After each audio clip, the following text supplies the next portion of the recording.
بسم اللہ الرحمن الرحیم۔ اللہ تعالیٰ صرف قیامت کے دین کے ہی مالک ہیں۔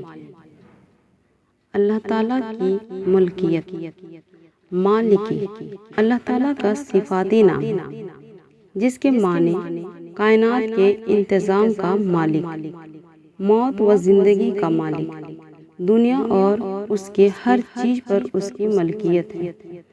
جب چاہے کسی کو حکومت دے اور جب چاہے چھین لے۔ ایک صبح اور اس کا ازالہ۔ آیت سے بظاہر معلوم ہوتا ہے کہ اللہ تبارک و تعالیٰ صرف قیامت کے دن کے مالک ہیں، حالانکہ آج کے دن کے بھی مالک اللہ تعالیٰ ہی ہیں۔ تو پھر یہاں پر ایسا کیوں کہا؟ مطلب یہ ہے کہ دنیا میں بظاہر بہت سے لوگ مالک ہونے کا دعویٰ کرتے ہیں، لیکن آخرت میں کوئی دعویٰ کرنے والا بھی نہیں ہوگا۔ دوسرے بہت سے لوگ دنیا میں ظلم و زیادتی کرتے ہیں، دوسروں کا حق مارتے ہیں، کسی کا فیصلہ کبھی کبھی دنیا میں نہیں ہو پاتا۔ تو اللہ تعالیٰ نے اپنے پاس انصاف کا ایک دن مقرر کر رکھا ہے جس میں ہر کسی کے ساتھ عدل و انصاف کا معاملہ ہوگا۔ اسی کو قیامت کا دن کہتے ہیں۔ یوم آخرت پر ایمان اسلام کی بنیادی عقائدہ میں سے ایک اہم عقیدہ ہے۔ قیامت کے دن کوئی عہدہ کام نہیں آئے گا۔ آج اپنی چالاکی، مکاری اور عہدے کے رعب و دبدبے کی وجہ سے کسی کا حق دبانے والے کو اللہ تعالیٰ کی عدالت میں حساب کتاب دینا پڑے گا۔ جہاں پر کسی کی کوئی سفارش یا عہد کام نہیں آئے گا، دنیا کی طرح وہاں کوئی غلط فیصلہ نہیں ہوگا۔ اللہ تعالیٰ اپنے حقوق تو معاف بھی فرما دیں گے، لیکن بندوں کا حقوق کو معاف نہیں کیا جائے گا۔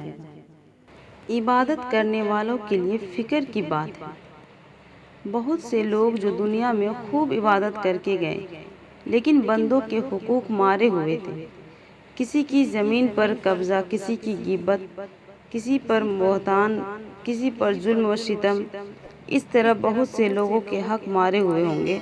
تو اس حق مارنے والوں کی نیکیاں لے کر ان صاحب حقوق کو دے دی جائیں گی۔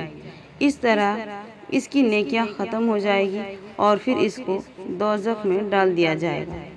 دنیا میں بہت مرتبہ انصاف نہیں ہوتا، تو اللہ تعالیٰ نے انصاف کا ایک دن مقرر کیا اور کہا کہ ہم خود اس دن یعنی قیامت میں جج کی حیثیت سے فیصلہ کریں گے اور ہمارا فیصلہ بالکل درست ہوگا۔ اس لیے ہر انسان اور خصوصاً عبادت کرنے والوں کو اس کا بہت زیادہ اہتمام ہونا چاہیے کہ جس طرح وہ اللہ تعالیٰ کے حقوق کو ادا کرنے کی فکر رکھتے ہیں، اسی طرح بلکہ اس سے بھی زیادہ بندوں کے حقوق کو ادا کرنے کی کوشش و اہتمام کرنی چاہیے۔